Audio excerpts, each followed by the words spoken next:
Hay una mancha de grasa en la esquina de la fotografía. No sé cuándo llegó ahí. Tal vez fue en la cocina de doña Mercedes, cuando la guardé rápido en el bolsillo porque el patrón entró gritando. Tal vez fue después, en el autobús que me llevó hasta la frontera, cuando la saqué para mirarla una vez más antes de cruzar. O tal vez fue aquí, en esta celda, donde mis manos sudan cada vez que la toco. La mancha está ahí. Y mi hija también, sonriendo, con su vestido amarillo de domingo y las trenzas que su abuela le hacía cada mañana. El aire huele a metal y a cuerpos cansados. Hay una luz gris que entra por una ventana alta, tan alta que no puedo ver el cielo. Solo un rectángulo blanco que cambia de forma según la hora. Es media tarde, creo. O tal vez ya es de noche. Aquí adentro el tiempo no camina, se arrastra, como yo. Como todos los que estamos en este bloque C, esperando algo que no sabemos si va a llegar. Desde la litera de arriba, alguien tose. Desde el pasillo, una puerta de metal se cierra con un golpe seco. Y yo sigo aquí, sentado en el borde de esta cama que no es mía, mirando una foto que ya no es nueva. Le prometí que volvería a verla. Se lo dije la mañana que me fui, cuando ella todavía dormía y yo salí sin hacer ruido para no despertarla. Dejé un beso en su frente. Dejé mis herramientas en la casa. Dejé todo, menos esta foto. La tomé del marco que estaba en la sala. La doblé con cuidado y la metí en mi billetera. Pensé que en 2 meses, tal vez 3, estaría enviando dinero, que en 6 meses podría traerlas, que en 1 año estaríamos juntos otra vez. Eso pensé. Hace 4 años de eso. El abogado que me asignaron tiene una corbata azul con una mancha de café. Me mira con cansancio, como si ya hubiera escuchado mi historia 1000 veces. Es un error del sistema, me dice, pero estas cosas tardan. Esa palabra se queda flotando en el aire después de que él se va. Tardan. ¿Cuánto? ¿Hasta que mi hija crezca sin mí? ¿Hasta que olvide mi voz? ¿Hasta que la mancha de grasa borre su sonrisa por completo? A veces me pregunto si ella todavía me recuerda, si cuando cierra los ojos puede ver mi rostro, o si yo ya soy solo una sombra, un nombre que su abuela menciona en voz baja, un hombre que prometió volver y que nunca lo hizo.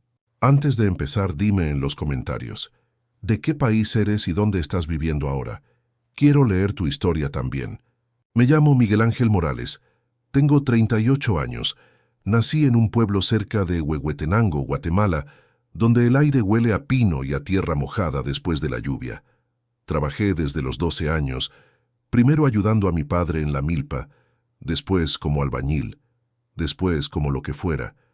Conocí a Luz cuando tenía 20, nos casamos 1 año después, y cuando nuestra hija Ana Sofía cumplió 3 años, supe que tenía que irme. No fue una decisión fácil, fue la única decisión. En Guatemala, el trabajo se había secado. Los patrones pagaban menos cada mes. Había semanas en que no comíamos más que frijoles y tortillas. Luz nunca se quejó, pero yo veía cómo estiraba la comida, cómo le daba más a Ana Sofía y ella comía menos, cómo sus manos se agrietaban lavando ropa ajena para conseguir un poco más. Y yo no podía seguir viéndola así. Escuché de un primo que había llegado a Texas, que allá pagaban bien, que en 3 meses podías juntar lo que aquí no juntabas en 1 año. Le pedí dinero prestado a mi hermano, vendí mis herramientas, guardé cada centavo, y una madrugada de abril, hace 4 años, salí de mi casa sin hacer ruido. Dejé un beso en la frente de mi hija. Le dije a Luz que volvería pronto, que todo iba a estar bien. El viaje fue largo, buses que olían a sudor y a miedo, caminos de tierra donde el polvo se te metía en los pulmones, casas de paso donde dormías en el suelo con 20 personas más. Yo llevaba la foto de Ana Sofía en mi billetera. La sacaba cada noche antes de dormir. Le hablaba en silencio. Le decía que papá estaba trabajando duro para que ella pudiera estudiar, para que nunca tuviera que irse como yo. Crucé la frontera un martes por la madrugada. Recuerdo el cielo lleno de estrellas. Recuerdo el frío del desierto. Recuerdo pensar, ya casi llego. Pero no llegué. Me detuvieron 2 horas después de cruzar. Pensé que era normal, que me iban a deportar y tendría que intentarlo otra vez. Pero cuando el oficial miró mi identificación, su rostro cambió. Me esposó. Me metió en una patrulla. Me dijo un nombre que no era el mío. Me dijo que había una orden de arresto, que era un delito grave, que tenía derecho a guardar silencio. Yo grité. Les dije que se estaban equivocando, que yo era Miguel Ángel Morales, albañil de Huehuetenango, que nunca había hecho nada malo, que solo quería trabajar, que tenía una hija esperándome. Nadie me escuchó, y así fue como entré a este lugar. No como Miguel, sino como un fantasma con mi nombre, un error del sistema, un número en una celda, un hombre que prometió volver a ver a su hija. Le prometí que volvería a verla, pero los días se convirtieron en semanas, las semanas en meses, y los meses en años. Cuéntame abajo desde qué país y ciudad me estás escuchando, y si alguna vez tuviste que empezar de nuevo lejos de casa. Suscríbete y comparte este video para que más personas encuentren su voz. Los primeros días no los recuerdo bien. Hay pedazos borrosos, gritos, puertas que se cierran, luces que nunca se apagan del todo. Me pusieron en una celda con otros 5 hombres. Ninguno hablaba español. Uno era de Nigeria, otro de Haití. Los demás no sé. Cada uno estaba encerrado en su propio silencio, en su propio infierno. Yo no entendía nada. El abogado que me asignaron hablaba rápido, usaba palabras que yo no conocía. Confusión de identidad, decía. Proceso legal. Evidencia. Tiempo. Siempre tiempo. Como si el tiempo no importara. Como si mi hija no estuviera creciendo sin mí mientras él revisaba papeles. Le pregunté cuánto iba a tardar.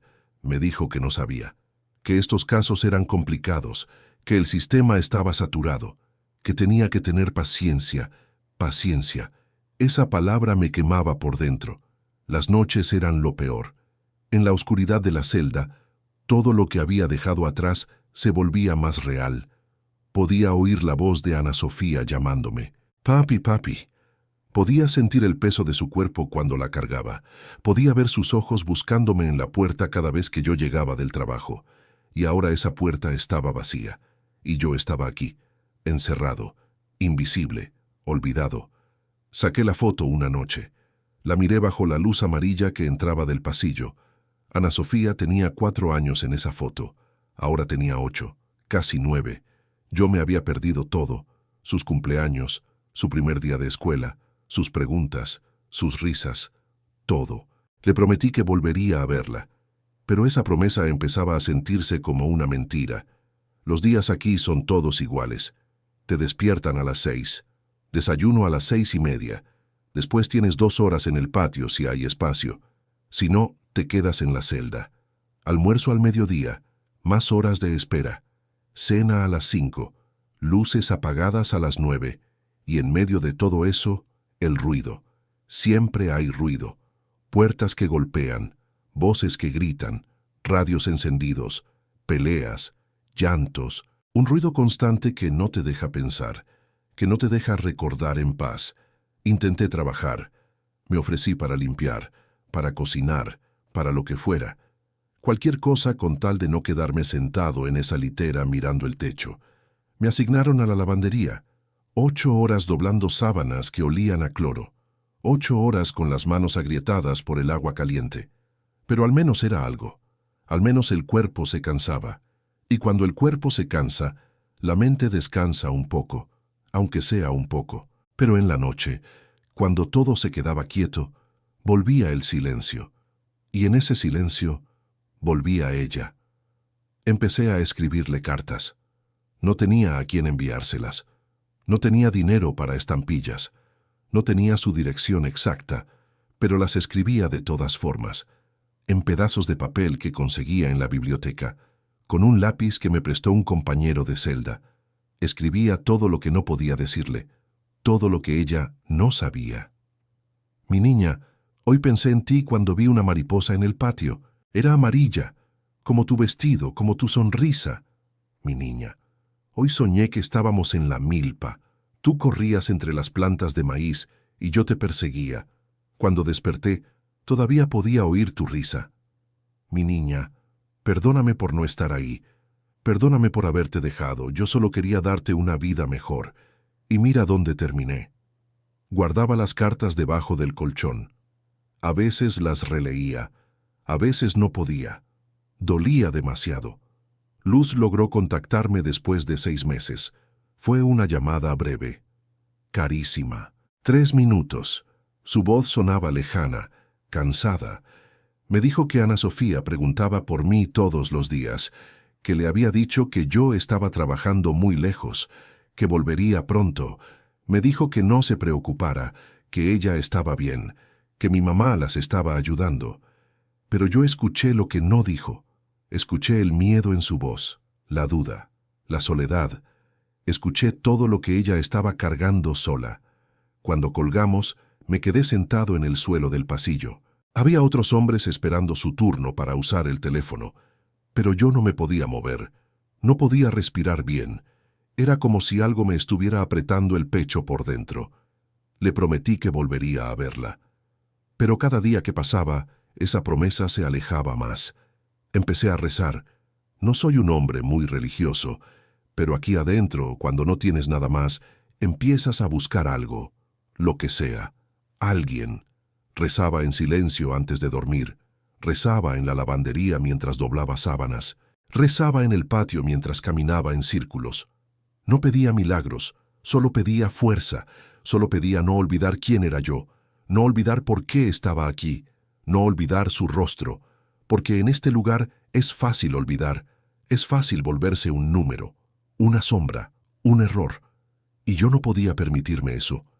Tenía que seguir siendo Miguel, el papá de Ana Sofía, el hombre que le prometió volver, aunque no supiera cuándo, aunque no supiera cómo. Al año de estar encerrado dejé de sacar la foto. No fue una decisión consciente. Simplemente un día me di cuenta de que ya no la buscaba en mi bolsillo, que ya no la miraba antes de dormir, que la había dejado guardada entre las páginas de una Biblia que alguien había abandonado en la celda, entre el libro de Salmos y el de Proverbios, ahí donde no pudiera verla sin querer, porque verla dolía. Dolía más que el frío de las mañanas, más que el sabor de la comida que no era comida, más que las horas muertas mirando las grietas del techo. Dolía porque cada vez que la miraba me daba cuenta de que la niña de la foto ya no existía, que Ana Sofía ya tenía 5 años, 6, 7, que su cara había cambiado, que sus manos eran más grandes, que tal vez ya no me reconocería si me viera, y eso me rompía por dentro. Los otros hombres en la celda también tenían sus fantasmas. El nigeriano, al que llamaban Ade, tenía 3 hijos. Los había dejado con su hermana cuando intentó cruzar buscando asilo. Nunca se lo dieron. Llevaba 2 años aquí. A veces lo escuchaba llorar en la noche, bajito, como si no quisiera que nadie lo oyera. Pero yo lo oía. Todos lo oíamos, y nadie decía nada, porque todos estábamos rotos de la misma forma. Había un hondureño en el bloque D que se ahorcó con una sábana. No lo conocía bien. Solo lo había visto un par de veces en el patio. Era joven, 25 años tal vez.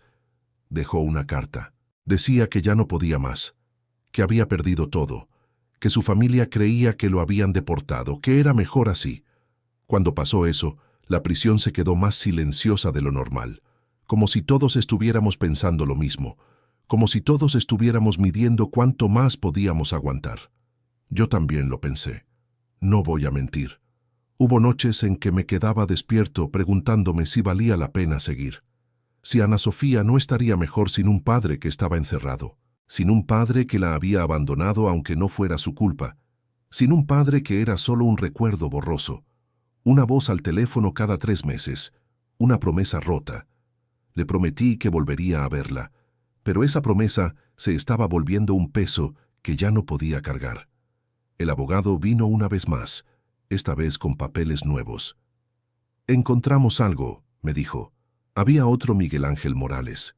Mismo nombre, misma fecha de nacimiento, misma nacionalidad, pero diferente número de identificación. Diferente pueblo, diferente rostro. Ese Miguel Ángel Morales era un criminal. Yo no, pero el sistema nos había confundido, y ahora tenían que demostrarlo. «¿Cuánto tiempo más?», le pregunté. Se encogió de hombros.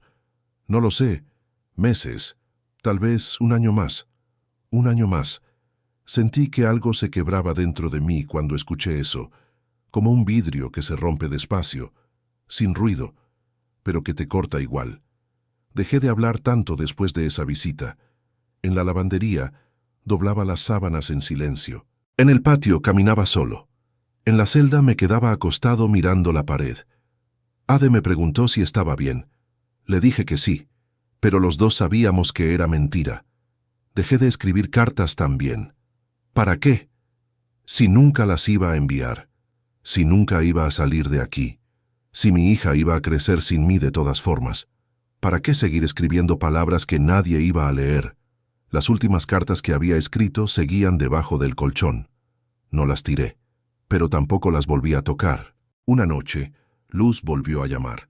Hacía 4 meses que no hablábamos. Esta vez puso a Ana Sofía al teléfono. Su voz era diferente, más grande, más clara. «Papi, ¿cuándo vienes?», me preguntó, y yo no supe qué decirle. «Pronto, mi amor, pronto». Otra mentira. «¿Me trajiste algo?». «Sí, mi niña, te voy a traer muchas cosas». «Mami dice que estás trabajando mucho». «Sí, estoy trabajando para ti». Hubo un silencio. Después escuché su respiración cerca del teléfono. «Te extraño, papi». Y ahí fue cuando me quebré. No pude hablar. Solo apreté el teléfono contra mi oído y cerré los ojos. Sentí que las lágrimas me quemaban la cara, que el pecho se me cerraba, que todo el aire se me escapaba. «Yo también te extraño, mi amor, todos los días». El tiempo se acabó. La llamada se cortó, y yo me quedé ahí, en el pasillo, con el teléfono todavía en la mano, temblando, roto. Esa noche volví a la celda, saqué la Biblia, abrí las páginas, y ahí estaba ella, Ana Sofía, con su vestido amarillo, con sus trenzas, con su sonrisa. Pero esta vez no pude mirarla. Cerré el libro, lo dejé a un lado, y me acosté de cara a la pared. Le prometí que volvería a verla, pero ya no sabía si esa promesa significaba algo, o si yo todavía era el hombre que se la había hecho. Fue un martes cuando todo cambió. No fue nada grande, no fue una noticia del abogado, no fue una llamada de Luz, fue algo tan pequeño que casi no lo noté. Pero a veces las cosas pequeñas son las que te salvan. Estaba en el patio. Era media mañana. El sol pegaba duro contra el concreto. Yo caminaba en círculos como siempre, pensando en nada, sintiendo nada. Hacía semanas que había dejado de rezar. Hacía semanas que no sacaba la foto. Hacía semanas que había dejado de creer que iba a salir de ahí. Y entonces vi algo en el suelo. Una foto. No era mía, era de otro interno. Se le había caído sin que se diera cuenta. La recogí. Era una niña, tal vez 6 años, sosteniendo un globo rojo, sonriendo. Me quedé mirándola, y por un momento fue como ver a Ana Sofía. No era ella, pero podría haberlo sido. Cualquier niña podría haber sido ella. Cualquier padre aquí adentro podría haber sido yo. Busqué al hombre. Estaba sentado en una banca con la cabeza entre las manos. Caminé hacia él y le toqué el hombro. «Se te cayó esto», le dije en español. Levantó la vista. Sus ojos estaban rojos. Me miró. Después miró la foto, y algo en su cara se rompió. «Gracias», susurró. «Gracias». La tomó con las 2 manos, como si fuera lo más frágil del mundo, y se quedó ahí, mirándola, temblando. No dije nada más. Solo me quedé parado a su lado. No sé por qué. Tal vez porque sabía lo que estaba sintiendo. Tal vez porque en ese momento los dos éramos el mismo hombre, el mismo padre, la misma herida. Después de un rato, él habló. «Mi hija cumplió 7 años hace 2 semanas. No pude llamarla». «¿Por qué no?», le pregunté. «No tengo dinero, y aunque lo tuviera, ¿qué le digo? ¿Que su papá sigue encerrado? ¿Que no sabe cuándo va a salir?». Asentí. Yo sabía esa conversación. La había tenido conmigo mismo 1000 veces. «¿Tú tienes hijos?», me preguntó. «Una hija, Ana Sofía. Tiene 8 años. ¿Cuánto llevas aquí?». «2 años, casi 3. Silencio. Esto no es vida, dijo él, pero tampoco es muerte. Es algo peor. Es estar vivo pero invisible, estar aquí pero no estar. Tenía razón. No había palabras mejores para describirlo. Nos quedamos callados un rato más. Después él se levantó, me dio la mano. Me llamo Carlos.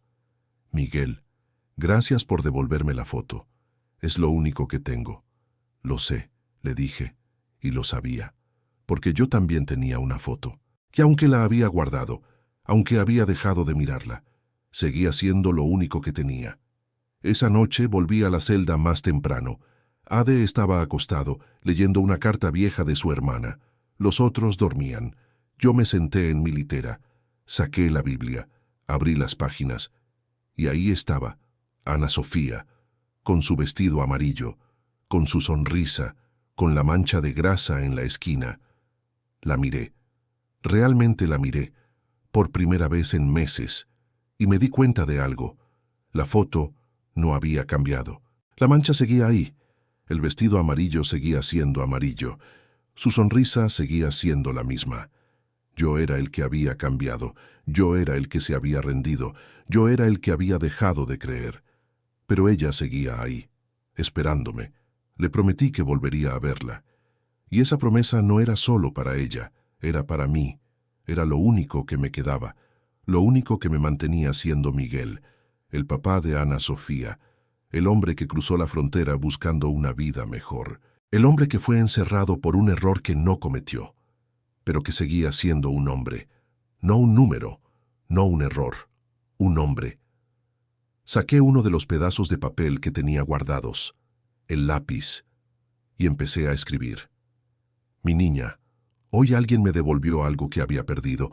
No fue la foto, fue la esperanza, y quiero que sepas que aunque esté lejos, aunque hayan pasado años, aunque todo parezca imposible, yo sigo aquí, yo sigo siendo tu papá, y voy a volver, no sé cuándo, no sé cómo, pero voy a volver.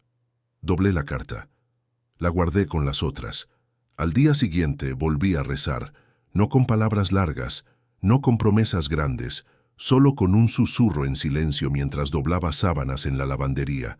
Dios, si me estás escuchando, dame fuerza. Solo eso. Fuerza. Y algo empezó a cambiar. No en el sistema, no en mi caso, no en las paredes de la prisión, sino en mí. Volví a caminar con Carlos en el patio. Empezamos a hablar más. Él me contó de su hija. Yo le conté de la mía. Empezamos a hacer planes imposibles. Cuando salgamos, decíamos. Cuando volvamos a casa. No sabíamos si eso iba a pasar, pero decirlo nos mantenía vivos. Volví a sacar la foto cada noche, antes de dormir, y le hablaba en silencio. Hoy fue un buen día, mi niña. Hoy recordé quién soy. Le prometí que volvería a verla, y esta vez esa promesa no era un peso, era un ancla, era lo único que me mantenía firme en medio de la tormenta. Era la razón por la que todavía respiraba. 3 meses después de volver a rezar pasó algo extraño. Un guardia me llamó. Era uno nuevo. Nunca lo había visto antes. Tenía una cara seria, pero no cruel. Me dijo que tenía una carta real, con estampilla, con mi nombre. Hacía años que no recibía nada por correo. Me temblaban las manos cuando la abrí. Era de luz. La letra era apretada, como si hubiera querido escribir mucho, pero solo tuviera una hoja. Decía que Ana Sofía había aprendido a escribir, que estaba en 3er grado, que le iba bien en la escuela, que preguntaba por mí todos los días. Y al final de la carta había algo más. Un dibujo hecho con crayones, un hombre y una niña, tomados de la mano. Debajo, con letras grandes y torcidas, decía: «Te amo, papi». Me senté en el suelo del pasillo. Ahí mismo, con la carta en una mano y el dibujo en la otra. Y lloré. No como aquella vez en el teléfono. No con desesperación, sino con algo que no había sentido en mucho tiempo. Alivio. Ella no me había olvidado. Todavía me amaba, todavía me esperaba. Guardé el dibujo junto con la foto, en la Biblia, entre los salmos. Ahora tenía 2 tesoros, 2 razones para seguir. Esa noche le escribí de vuelta. No sabía si mi carta iba a llegar, no sabía cuánto iba a tardar, pero la escribí de todas formas. Mi niña hermosa, recibí tu dibujo. Es lo más bonito que he visto en años. Lo voy a guardar siempre. Quiero que sepas que papá está bien, que está fuerte, que piensa en ti todos los días y que muy pronto vamos a estar juntos otra vez. Te lo prometo. Le prometí que volvería a verla. Y ahora esa promesa tenía un dibujo, tenía colores, tenía su letra, tenía vida.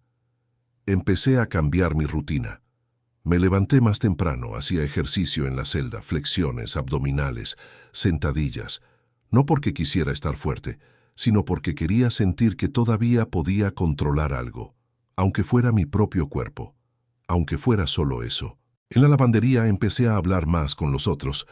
Había un salvadoreño que había sido cocinero. Me enseñó a hacer pupusas con lo poco que teníamos en la cocina de los internos. No eran como las de verdad, pero se parecían, y comerlas me hacía sentir más cerca de casa. Carlos y yo nos hicimos amigos de verdad. Él también había recibido una carta de su hija. Los dos empezamos a leer juntos en la biblioteca de la prisión. Libros viejos, algunos en inglés que apenas entendíamos, pero algo era mejor que nada, y leer nos hacía olvidar dónde estábamos, aunque fuera por media hora. Un día, Carlos me dijo algo que nunca olvidé. «Sabes, Miguel, yo creo que Dios no nos sacó de aquí todavía porque quiere que aprendamos algo, no sé qué, pero algo». «¿Y qué crees que es?», le pregunté. «Tal vez que podemos sobrevivir cosas que creíamos imposibles, tal vez que no estamos solos, tal vez que nuestras hijas nos necesitan vivos, no perfectos». Me quedé pensando en eso, en que Ana Sofía no necesitaba que yo fuera un héroe, solo necesitaba que yo volviera, que yo siguiera siendo su papá, aunque hubiera fracasado, aunque hubiera estado años encerrado, aunque todo hubiera salido mal. Ella solo me necesitaba a mí. El abogado volvió otra vez, esta vez con mejores noticias. Habían encontrado al verdadero Miguel Ángel Morales, el criminal. Lo habían arrestado en otro estado, y ahora tenían pruebas claras de que yo no era él. Huellas digitales, fotos, documentos, todo. «Tu caso va a ser revisado», me dijo. «Esto puede tomar unos meses más, pero tienes una buena oportunidad. Meses más, siempre meses más». Pero esta vez sonaba diferente. Esta vez sonaba real. «¿Y si me liberan?», le pregunté. «¿Qué pasa después?». «Te deportan», dijo, «a Guatemala. No vas a poder volver a Estados Unidos, al menos no legalmente». Asentí. No me importaba. Solo quería salir. Solo quería ver a mi hija. Esa noche saqué la foto y el dibujo. Los puse uno al lado del otro en mi litera. La luz amarilla del pasillo los iluminaba apenas. Ana Sofía a los 4 años en la foto. Ana Sofía a los 8 años en el dibujo. 4 años de vida que yo me había perdido. 4 años que nunca iba a recuperar. Pero todavía podía estar en los años que venían. Todavía podía verla crecer. Todavía podía ser su padre. Le prometí que volvería a verla.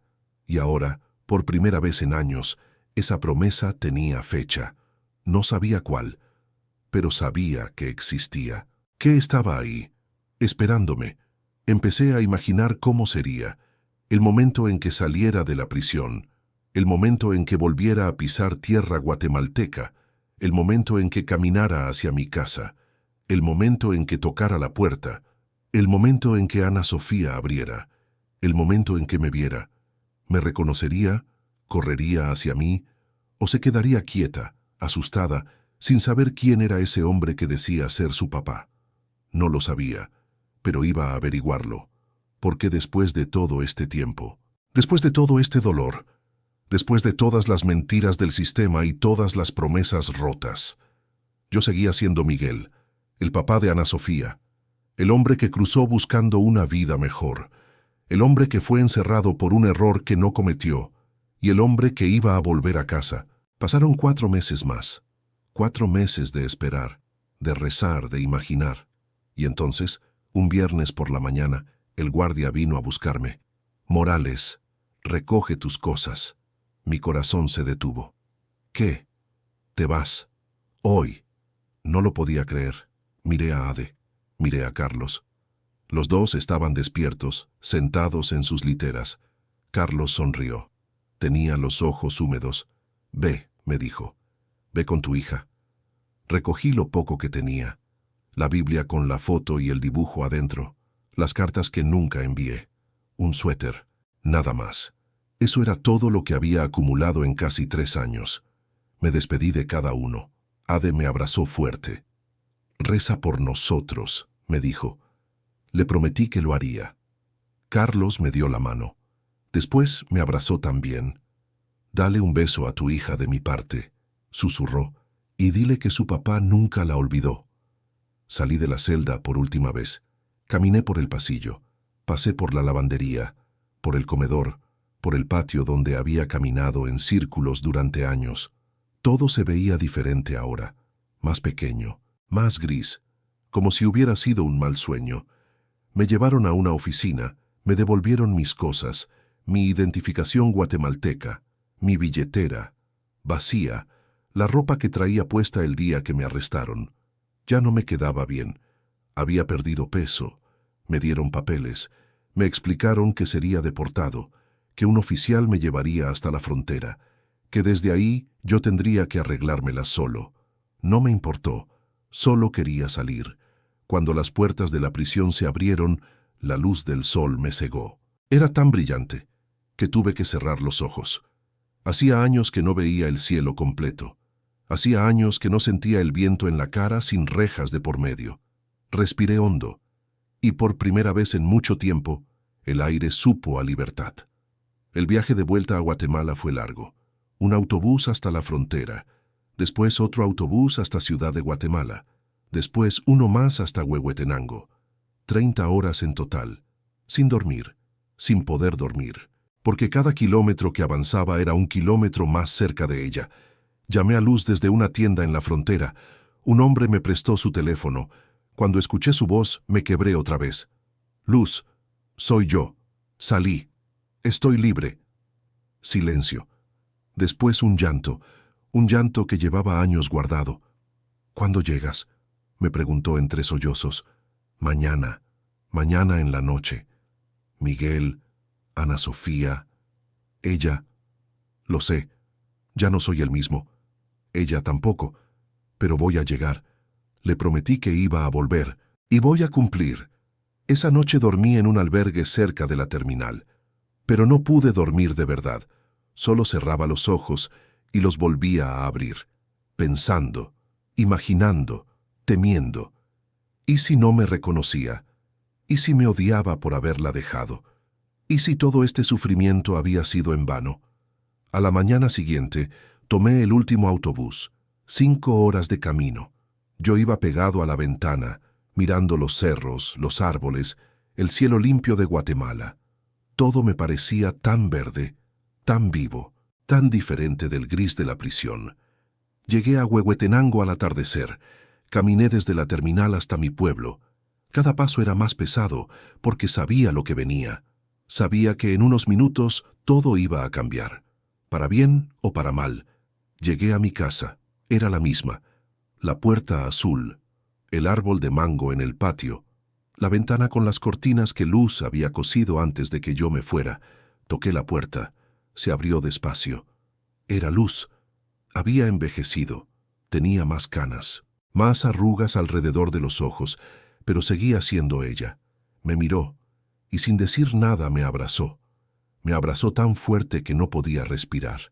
Y los dos lloramos, ahí, en la puerta, sin palabras. Ella está adentro, me susurró. Le dije que venías, pero no sé si entiende.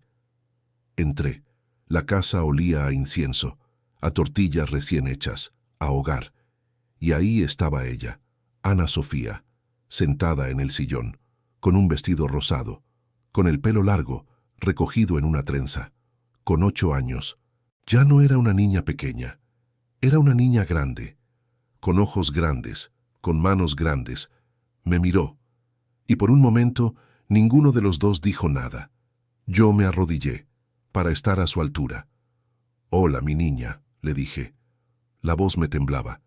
Ella me miró con desconfianza, con miedo, como si yo fuera un extraño, y lo era. ¿Eres mi papá?, me preguntó. Asentí. Las lágrimas me quemaban la cara. Sí, mi amor, soy yo. ¿Por qué te tardaste tanto? No tenía una respuesta buena. No tenía una respuesta que una niña de 8 años pudiera entender. Porque hubo un error, y me tuvieron encerrado mucho tiempo, pero ya estoy aquí. Ya volví. Ella se quedó callada, pensando. Después bajó del sillón, caminó hacia mí, despacio, con cuidado, y me abrazó. No fue un abrazo fuerte, no fue un abrazo desesperado, fue un abrazo frágil, como si ella también estuviera aprendiendo a conocerme otra vez, como si estuviera decidiendo si podía confiar en mí. Pero era un abrazo, y era suficiente. La abracé de vuelta, con todo lo que tenía, con todo lo que había guardado durante años. Te prometí que iba a volver, le susurré en el oído, y aquí estoy. Le prometí que volvería a verla, y ahora, después de 3 años, después de 1000 noches de dolor, después de cartas que nunca envié y rezos que nunca dejé de hacer, estaba ahí, abrazándola, cumpliendo mi promesa. No era el final que había soñado, no era perfecto, no era fácil, pero era real, y era nuestro. Han pasado 2 años desde que volví. 2 años de reconstruir, de aprender a ser padre otra vez, de ganarme la confianza de mi hija día a día. No fue fácil. Los primeros meses fueron duros. Ana Sofía me trataba con distancia, con educación, pero no con amor. No todavía. Yo era un extraño que dormía en su casa, un hombre que decía ser su papá, pero que había estado ausente la mitad de su vida. Tuve que aprender a escucharla, a no forzar nada, a estar presente sin exigir nada a cambio. Poco a poco, ella empezó a acercarse. Primero me pedía ayuda con la tarea, después me contaba cosas de la escuela, después empezó a sentarse a mi lado mientras yo trabajaba en el patio. Y un día, meses después de haber llegado, me llamó papi sin que yo se lo pidiera. Ese día lloré, en silencio, mientras hacía el desayuno, porque supe que lo habíamos logrado, que habíamos vuelto a conectar, que yo había vuelto a ser su padre. La foto que llevé conmigo todos esos años está ahora en un marco en la sala. Al lado hay otra foto, una que nos tomamos juntos el día que cumplí 1 año de haber vuelto. En esa foto, Ana Sofía tiene 10 años, está sonriendo, y yo también. Los dos juntos, los dos en casa, los dos libres.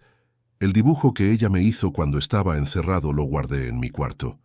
Lo veo cada mañana antes de salir a trabajar. Me recuerda por qué sigo aquí, por qué sigo luchando, por qué cada día vale la pena. Volví a trabajar como albañil. No gano mucho, pero es suficiente. Luz vende tamales en el mercado los fines de semana. Entre los dos salimos adelante. No tenemos mucho, pero tenemos lo que importa. Tenemos un techo, tenemos comida, tenemos paz, y nos tenemos el uno al otro. Hay noches en que todavía sueño con la prisión, con las puertas que se cierran, con el ruido constante, con el frío, con la soledad. Me despierto sudando, con el corazón acelerado, pero entonces escucho la respiración de Luz a mi lado. Escucho a Ana Sofía durmiendo en el cuarto de al lado y recuerdo dónde estoy. Recuerdo que ya salí, que ya volví, que ya estoy en casa.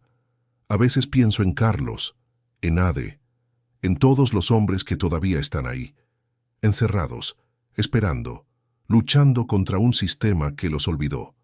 Rezo por ellos todas las noches. Les pido a Dios que les dé la misma fuerza que a mí me dio, que los saque pronto, que puedan volver con sus familias, porque nadie merece estar encerrado por un error. Nadie merece perder años de su vida por algo que no hizo. Nadie merece ser invisible. Le prometí a mi hija que volvería a verla, y cumplí. Pero ahora tengo una nueva promesa, una promesa que hago cada día, cada mañana cuando me despierto, cada noche antes de dormir. Le prometo que nunca más voy a dejarla, que voy a estar aquí, que voy a verla crecer, que voy a estar en cada cumpleaños, en cada día de escuela, en cada momento importante. Y en los momentos que no son importantes también, porque al final esos son los que más cuentan. Le prometí que volvería a verla. Y ahora que estoy aquí, le prometo que nunca me voy a ir. Comenta abajo qué te hizo sentir esta historia. Comparte el video si te tocó el corazón y dime desde qué país y ciudad me escuchas.